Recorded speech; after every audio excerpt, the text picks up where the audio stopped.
Marc, what is the best thing about Chris Christie? The best thing about Chris Christie, and I'm not making a joke about his size, but I'm saying it straight, the guy fills the room. He really, really does. He knows how to work a room.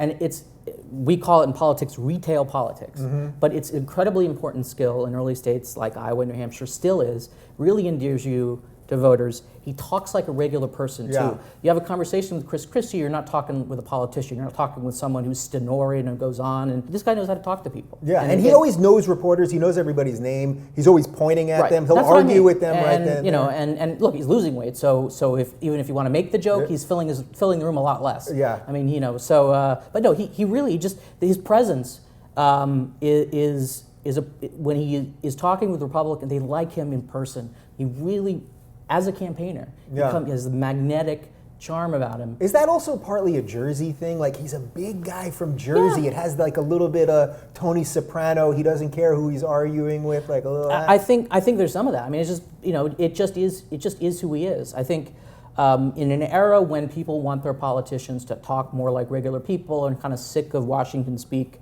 and particularly, you know, who want politicians who aren't necessarily beholden to an ideology and are running on, you know, let's get things done. Yeah. Let's get things done. Enough stuff isn't getting done. You know, Chris Christie, he fits the ideal. Yeah, he put his arm around President Obama, so right. And Republicans, right? And look, Republican base, the elite Republican base hates him for that. Will never forgive him for that. But you could argue, you know, as just a human being, that was the best thing he ever did. Yeah. I mean, it was the right thing to do. He may have sacrificed part of his political future because of it, but you know, it shows you the man's character, a part of it, at least to some degree. The worst thing about Chris Christie is that he too willingly associates with people who seem to be thugs, people for whom politics is really a means and not an end. Bridgegate, everyone knows what that is. What's more, I don't think he knew about it in advance. What's more distressing is he hired people who would do that gleefully and thought that would somehow please him. That really, really worries me and disturbs me, and that suggests that his judgment when it comes to the people he surrounds himself with is not good at all. That's a very, very, very, very important quality in a presidential candidate. Don't all politicians need those people, though? Don't they need the people? I watch House of Cards, you know what I mean? I know what Doug Stamper's doing. Don't they all have these people, whether they are publicly aligned with him that much or not? Don't they have these guys that are getting stuff done, whether we like it or not? Yeah, but we don't know about it.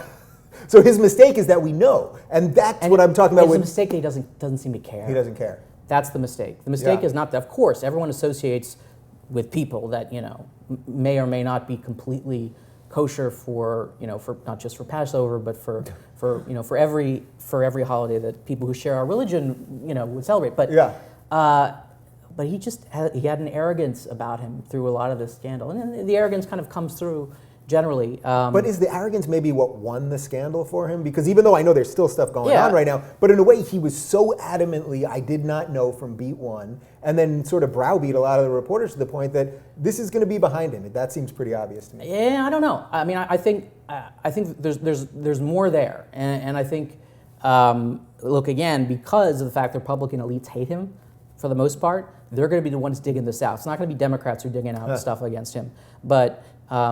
When you're looking for presidents, you want people to associate with people who are smart and going to do the right thing. If they don't, you want them to be able to figure out why they didn't, and then fix that. And I just think that beyond this question of bullying, because frankly, again, I have this kind of grand theory that Americans kind of want to bully. Yeah, that's what I'm saying, and that's why Americans love Tony Soprano. But they don't want thugs. There's a difference between bullying. I know he's not a thug. Yeah.